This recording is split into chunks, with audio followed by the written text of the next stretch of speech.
but it's a long game. It's not going to happen overnight. What is it saying? It takes 10 years to be an overnight success, right? So with trucking, that's the way it is. This is something that you can build and you continue to have it after you're long. From This Week in Trucking, this is Profit per Mile, and I'm Amy. Today we are joined by Sergio Manzo, CEO and co-founder of Severo Trucking LLC, to talk about how he is running his trucking business in 2025.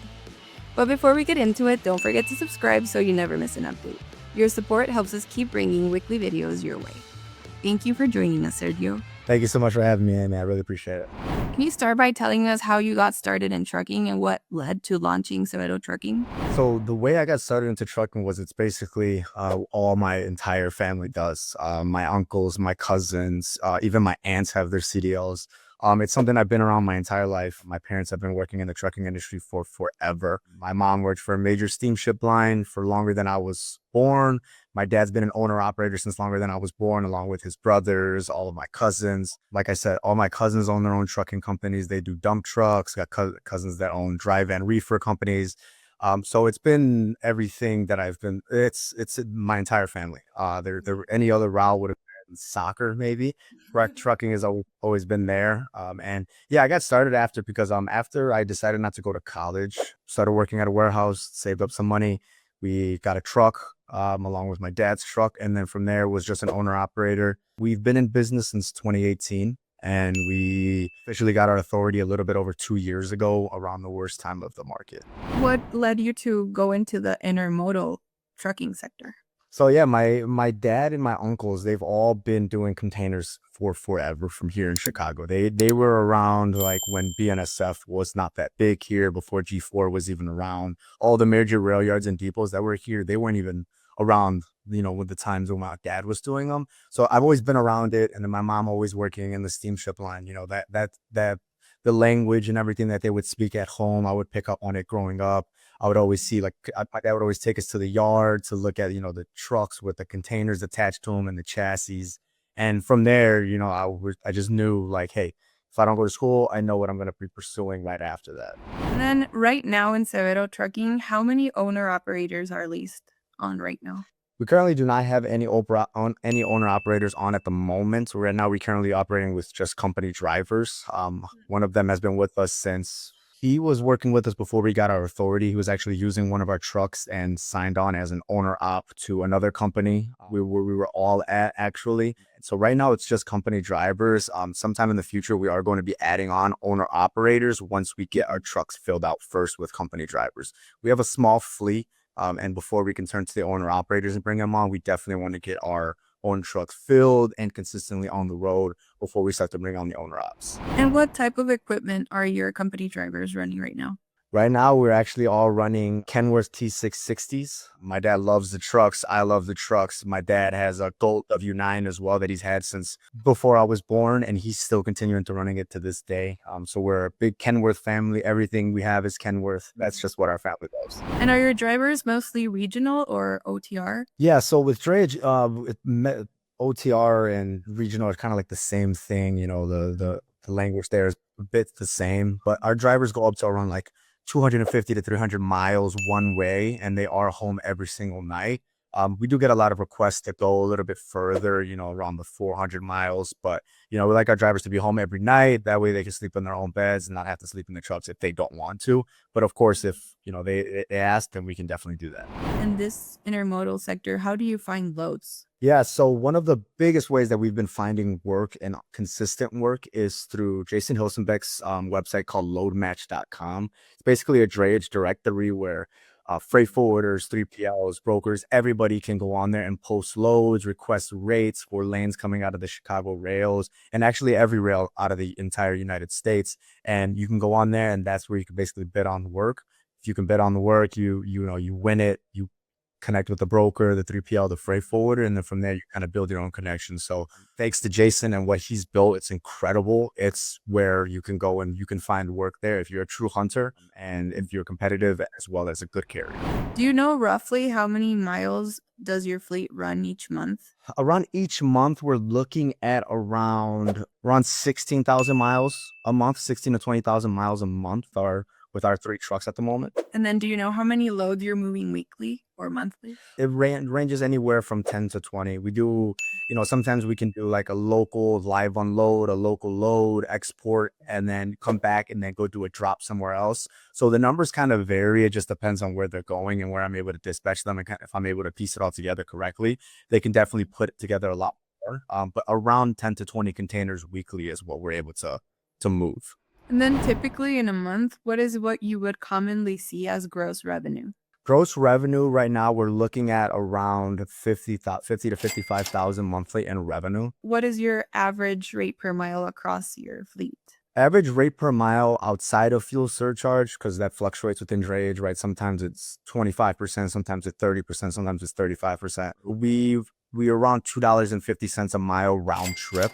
Just because for drayage, we have to price round trip because we're going there and coming back with either the same equipment or with another container or another chassis. And then what kind of insurance do your drivers have? So we are required to have workers' compensation and as well as general cargo insurance for our trucks and all the cargo as well. And then workers' comp is required here in Illinois in order to enter the rail yards and the depots. Do you know fleet-wise how much you're paying for insurance monthly? Yeah, monthly we're close to that $3,500 a month range, and total insurance with everything combined. Pretty expensive for a small fleet like ours. And it's every year at renewal, it's definitely a big hit, tell you that. And then how does dispatch work for your drivers? Is it in-house or do they self-dispatch? Yeah, so I dispatch everybody myself. I was an owner-op, like I said. I was doing it up until most recently, actually. So I know exactly how everything is routed here in Chicago. I know the rails, the depots, the times. So I do the dispatching for all the drivers at the moment. We mentioned fuel varies a lot. Could you tell me what a typical month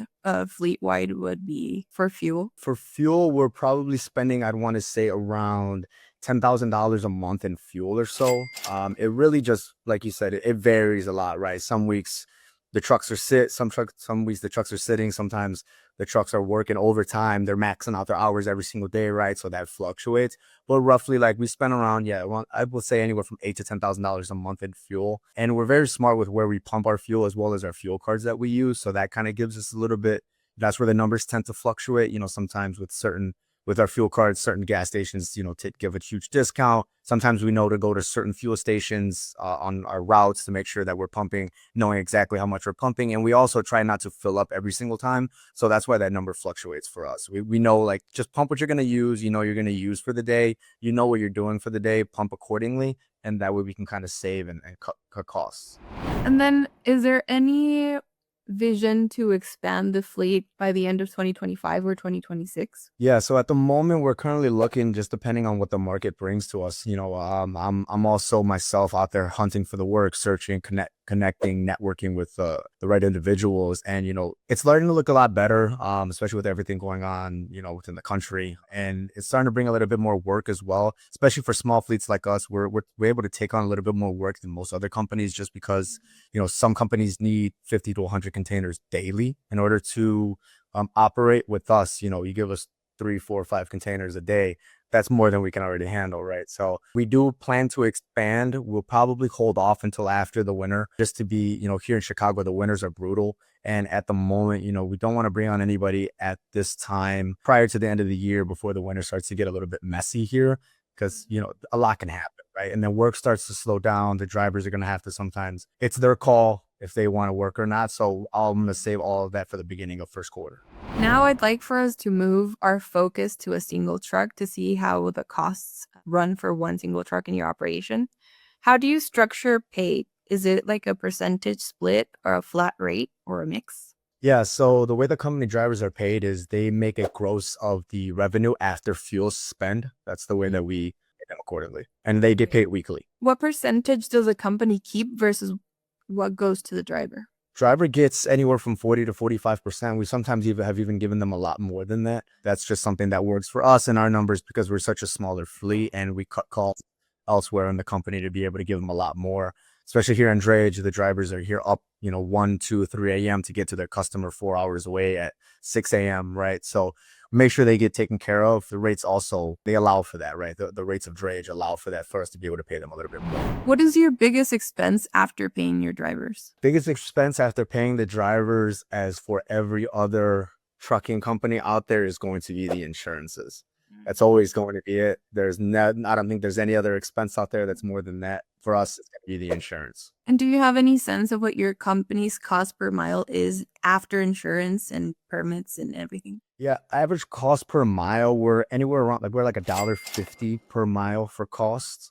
That's what we're at right now, but that will fluctuate, in the near future. Did we already mention what your drivers are grossing on a weekly basis? On a weekly basis, our drivers are typically taking home anywhere from, $1,300 to $1,700 weekly.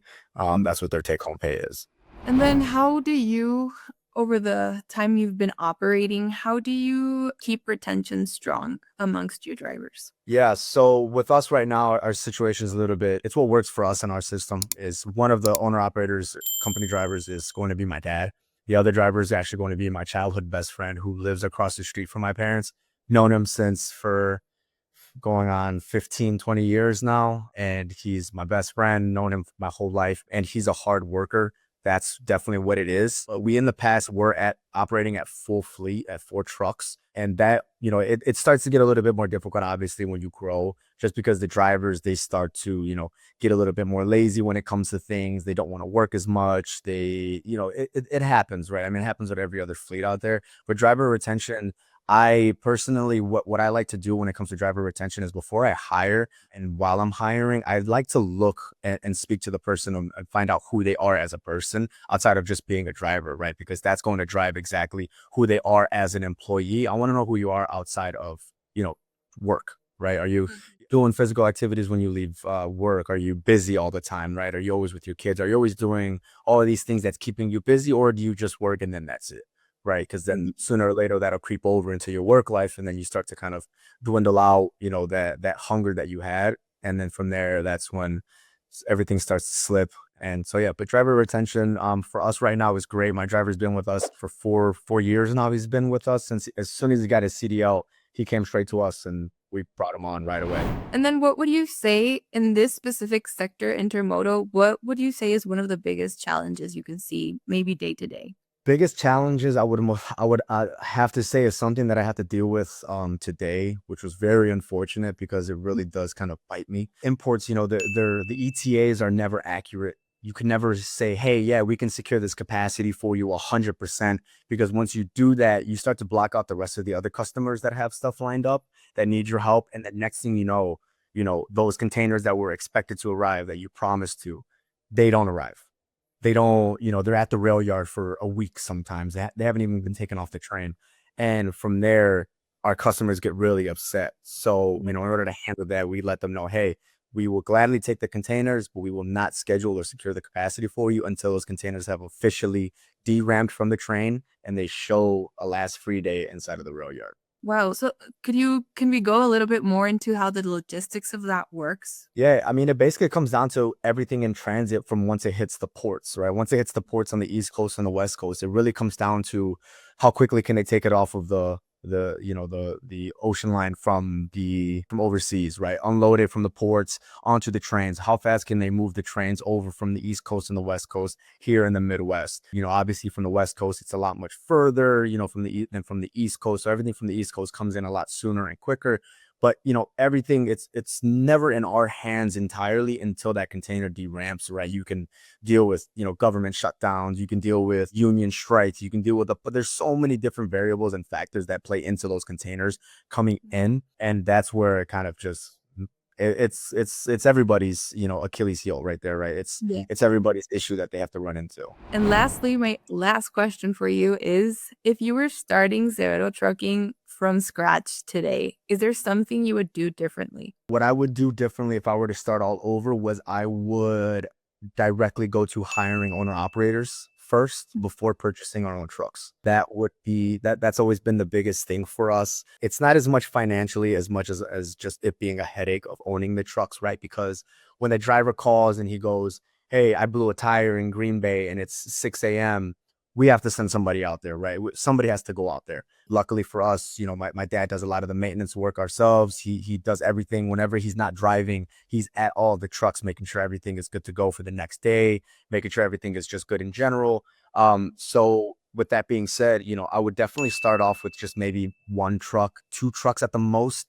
But the fleet that we have now, that can kind of get in the way of growing, right? Because you want to take care of your own trucks first, but taking care of your own trucks means you have to fill them with drivers, which costs money. The repairs are all out of your own pocket.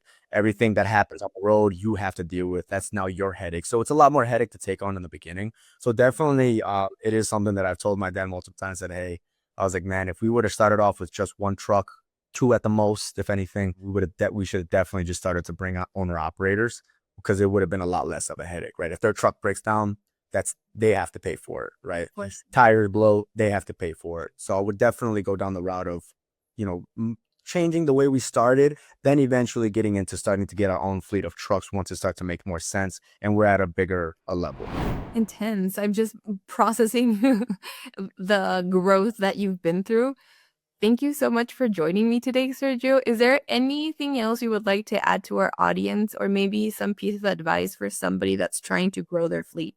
All I would really have to say is for the people that are trying to grow their fleet is, this is a long game. This isn't something that's going to happen overnight, right? One of the main issues that we had at the beginning when we first got our authority during like the worst time period ever of the market was nobody wanted to work with us for minimum 6 months. And even at the 6-month mark, it was still slow. Then when we finally hit 1-year mark, a little bit more people wanted to work with us. Then once we hit the 2-year mark of operating authority, that's when the floodgates kind of open. So it's patience, right? You're going to have to find ways to be able to keep your trucks rolling, do what you're going to have to do, but it's a long game. It's not going to happen overnight. It takes what is that saying? It takes 10 years to be an overnight success, right? So with trucking, that's the way it is. This is something that you can build and you can continue to have it after you're long gone, right? And I think for a lot of people, they just get discouraged when it comes to this. Don't let the numbers scare you, right? There's options out there for you to be able to reach out to, look for, scavenge the internet. I mean, we have all types of resources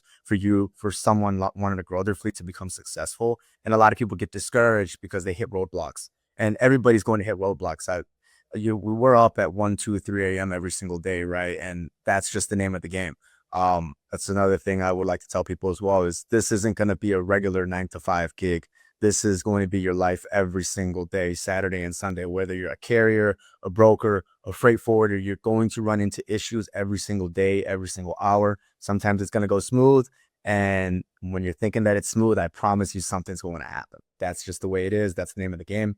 Other than that, just if you're trying to grow your fleet, just be smart with everything that you do.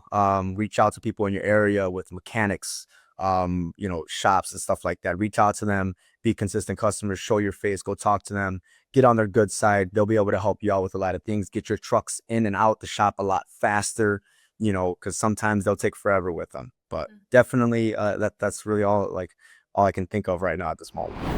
Awesome. Thank you so much for sharing. Thank you so much for joining me. I really appreciate your time. Awesome. For everyone watching, leave your thoughts in the comments below. Don't forget to subscribe to This Week in Trucking to learn more about the industry and never miss a conversation.